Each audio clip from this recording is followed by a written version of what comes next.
Same shit that everybody else been saying since I moved to 147. I ain't fought nobody. Every last one of them. Stump a mud hole in their ass and he gonna be next. Watch. So when I beat you, is you gonna be a nobody? When I stump a mud hole in your ass, is you gonna be a nobody? You gonna be just like everybody else. Watch. Watch. With Canelo versus Crawford happening, soon the tension is only getting stronger. Just like during the previous press event, Canelo and Crawford were once again heard using racial remarks.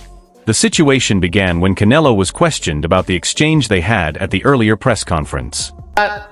I didn't. He did before. He tried to welcome me back, and it just was my reaction. That's it. I think he don't did them because he really wanted to do. I think Turki Al-Ashi told him, you need to do something. And he did. He did. And now... After the press conference, Terence Crawford said he was laughing at Canelo Alvarez's wild actions and admitted that he enjoys the drama surrounding it. As you can see, you know, I love things like that. You know, it excites me. I'm more motivated than ever now. At the previous press conference, Terence Crawford spoke about how Canelo Alvarez pushed him during their face-off.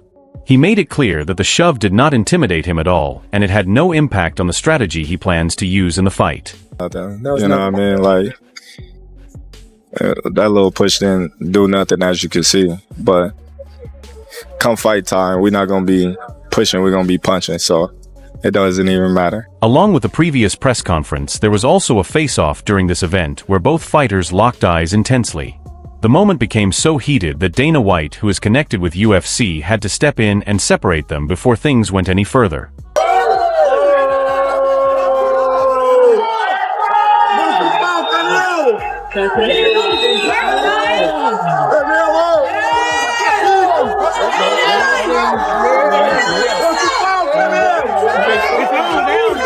This is more than just another fight. It is a rare moment where two elite fighters step into the same ring for a once-in-a-lifetime showdown. Both men have defeated top names across different weight classes, collected multiple titles, and proven their doubters wrong time and time again.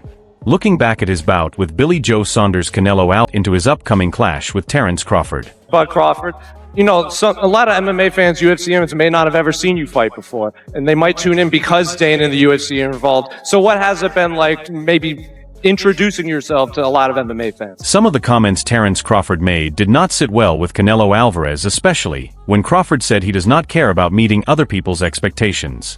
Canelo felt that during the press conference, Crawford acted like he had a point to prove or was trying to send a message to someone specific. With more personal, because, you know, I did respect him.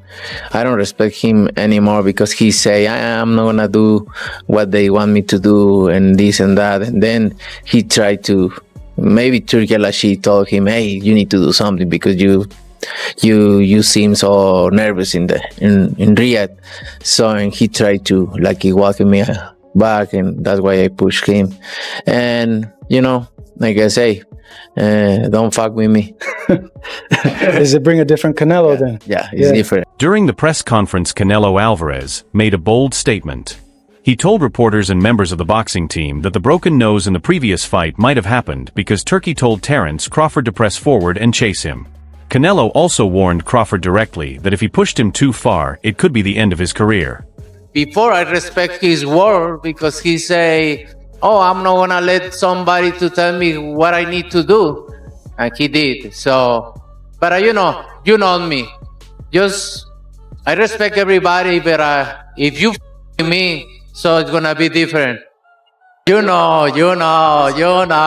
Listen. Hey, we know, buddy. We know. First and foremost. Canelo Alvarez and Terence Crawford got into a tense exchange during the event. Crawford said rumors coming from the Canelo camp were meant to make him look afraid, but he stepped up face to face to show he was not scared and hinted that he already had his strategy ready for the fight. Later, Canelo responded by saying he never made those claims himself and added that the comments people were talking about had come from someone else, not directly from him. Somebody was in the room saying that I was scared of them. So I stepped to him and showed him who was the boss of this fight. I ain't scared of shit. Hey, I never say that. Your uncle say that, not me. Even though he repeats it often, Terence Crawford insists he is not afraid of anyone. At their last press conference, he made it clear that he had no fear stepping up to Canelo Alvarez, even though Canelo is the naturally bigger man. He said Canelo will see the truth for himself when they finally meet in the ring. Say that because you're fighting with nobody, and you obviously look like you're a great fighter. But you're gonna find out September 13th, this is gonna be different for you. And it's gonna be different from you as well. On one side is Canelo Alvarez, a national hero from Mexico and the current undisputed super middleweight champion. With 63 wins, 39 by knockout, and only 2 losses, he has faced some of the top fighters in the sport, including Gennady Golovkin, Caleb Plant, Sergio Kovalev, and Miguel Cotto, among others. While everyone has been talking about how huge this fight is, he has stayed focused and kept his composure.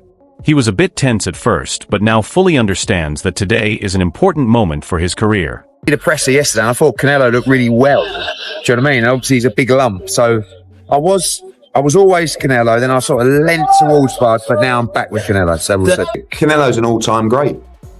He's an incredible fighter, and look, I actually think this is a bad fight for him because Eddie Hearn says he favors Canelo, but also created a scenario that will challenge both fighters.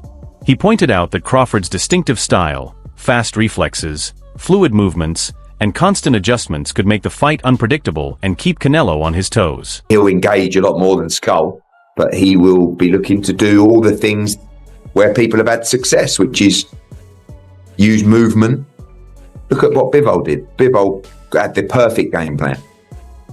He boxed off the back foot, then he attacked, then he moved, then he, all that kind of stuff. I think Crawford will be looking to do exactly the same. Hearn also mentioned that Crawford views this fight as more than just earning money or claiming another title.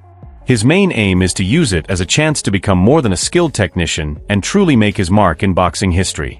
According to Hearn, Crawford isn't chasing power. He wants to leave a lasting legacy.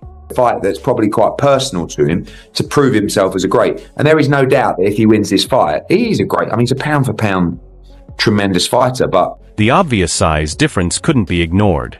Crawford, at 147 pounds, is a welterweight, while Canelo is a 168-pound champion.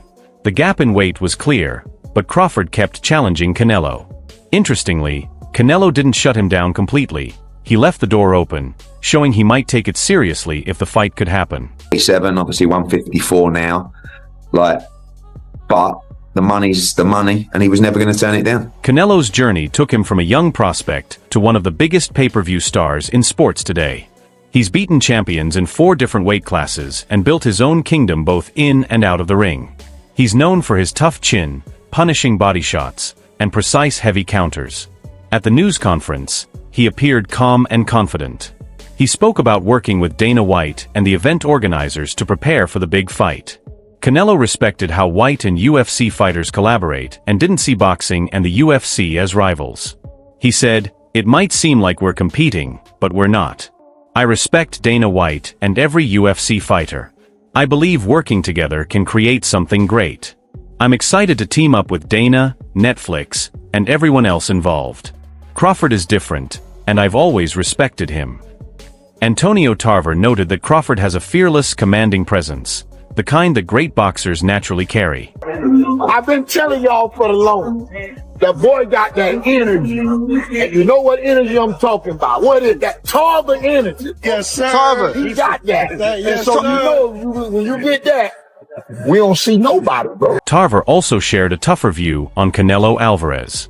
He admitted Canelo is strong, but said the Mexican star hasn't faced a real challenge in a while, and his movement in the ring hasn't been as sharp lately. Tarver warned that getting too comfortable can hurt even the best fighters. He noted that Canelo will need to dig deep to handle a tough opponent like Crawford, whose skills are unmatched. Crawford is undefeated with 41 wins, 30 by knockout, and is a master at switching styles in the ring, something no opponent has fully figured out. After dominating at 140 and 147 pounds by beating Errol Spence Jr., Crawford recently won a world title at 150 pounds and is now moving up to face Canelo at 168, a bold move that few would attempt. Frank Martin compare how different fighters might approach Canelo. William Skull became overly defensive after Canelo's last fight, but Martin doesn't expect Crawford to do the same. He believes Crawford will box smartly, take some shots, and attack in bursts. While Crawford may be smaller and not as physically strong as Canelo, he has key advantages, especially gives him a very good chance to beat Canelo. Quicker than him and Fast. Sometimes, man, like, just because a guy bigger, it don't always mean, like, you know, he can crack, but, you know, it's like Terence he gonna be the faster, you know, he gonna be the quicker fighter, the more explosive fighter, too, I feel like. He also talked about the challenges smaller fighters face against bigger opponents, and explained why speed can be a major advantage. His points were clear. Faster, smaller fighters can often outmaneuver heavier opponents, who tend to be slower. Avoiding big shots is crucial, especially if the smaller fighter has power of their own. In Crawford's case, beating a physically bigger, versatile fighter like Canelo could redefine greatness. If Crawford wins, he would become the first boxer in the four-belt era to hold undisputed titles in 3 different weight classes, a feat no one, not Mayweather, Pacquiao, or Roy Jones Jr., has ever achieved. Some of Canelo's past opponents also highlight his journey. Floyd Mayweather Jr., still a legendary figure in boxing, handed Canelo one of his toughest defeats. Back in 2013, a younger Canelo faced Mayweather and was outclassed in a performance that showed just how dominant Mayweather was. You can take a guy like Canelo, this guy can do, he can pick and choose who he want to fight. And I'm going to tell y'all the truth about Canelo. Easy, man. Easy. Y'all sitting up here, y'all praising this dude. This dude was nothing. I was almost 40 years old when I cooked this dude. Easy. Y'all always disrespecting our fighters. Even with the weight difference, neither fighter has a clear physical advantage, which is why both feel confident. Brian McIntyre, Crawford's trainer, stayed calm and focused, showing he trusted their plan without revealing any details. Crawford didn't perform for the cameras or hype. He concentrated on the hard work, discipline, and teamwork that he believes will secure the win. "We're just going to go out there and win," he said. "Do everything you can to help us win. I won't reveal the game plan, but I'm confident we'll succeed." Crawford also has an impressive 73% knockout rate compared to Canelo's 63.9%, especially notable since Crawford fought in lighter divisions for most of his career. On the other hand, Oscar de la Hoya criticized the friendly atmosphere around the fight, the organizers, and even the dinner between Canelo, Crawford, and their teams. He argued that boxing loses its edge when fighters appear too cordial. Fans want the tension, intensity, and energy that make a fight feel like war. De La Hoya compared today's pre-fight vibe to legendary matchups, saying rivalries like Muhammad Ali versus Joe Frazier or Mike Tyson versus Mitch Green wouldn't have had the same impact if the fighters had been seen together beforehand. Imagine Muhammad Ali or like Joe Frazier having dinner together? What? Can you imagine Mike Tyson and Mitch Green before a brawl? Hey, wow, hey. What the f? No boxing fan wants to see two fighters having dinner together. We could have a dinner on Wednesday. Then tension, the mental pressure, and the stakes make every round feel like life or death. When promotions feel staged or forced, the story loses its spark. Fans want real fights, real intensity, a sense that a true battle is about to erupt, not a polished show with champagne and caviar. Oscar de la Hoya also brought up something personal, reminding Bud to mention Canelo's failed drug test due to tainted supplements, a scandal that has haunted him for years. Exposing that truth can really anger Canelo, showing how much this fight matters beyond stats and titles. Crawford, a two-time undisputed champion, is entering this fight seeking a true challenge, aiming to prove himself at the highest level. Canelo, long dominant, knows he must stop anyone who threatens his reign. British boxing reporter Gareth A. Davies added his perspective, warning Crawford of the intensity ahead. He didn't sugarcoat it. This fight could be brutal, and both men will be tested like never before. Right, for both men. Canelo always looks for the knockout, as he says. He will be planting his feet. And as I said to Terence, are you prepared to be hit harder than you've ever been hit before? Obviously, he doesn't want to be hit, but Canelo will hit him harder than anyone he's probably been in against. So Spence hits hard, but it wasn't the same Errol Spence that he fought. And he's up against one of the all-time greats of Mexican boxing on September the 13th at the Allegiant Stadium in Las Vegas. It's a really big fight for him. It's a legacy fight because his resume isn't anything like Saul Canelo Alvarez's legacy. Davies makes it clear, Canelo isn't going to play it safe. He's coming to hurt his opponent. He starts the fight measured, plants his feet, and goes for the knockout like it's his mission. Crawford has never faced punches like the ones Canelo will throw. This fight will test not just skill, but heart, toughness, and sheer will. Every clean shot could change everything. Davies asks a serious question. Is Crawford ready for that kind of fire? He's faced tough other match. It's history, pride, and raw intensity. Each news conference, quote, and stare down builds the tension even higher. One thing is certain. All eyes will be on Canelo Alvarez and Terence Crawford. History will favor one and not the other. If you're feeling the heat from this fight, hit the like button, subscribe for more fight coverage, and share your prediction in the comments. Will Crawford challenge Canelo, or will the Mexican superstar end all doubts? The fight is only getting more intense.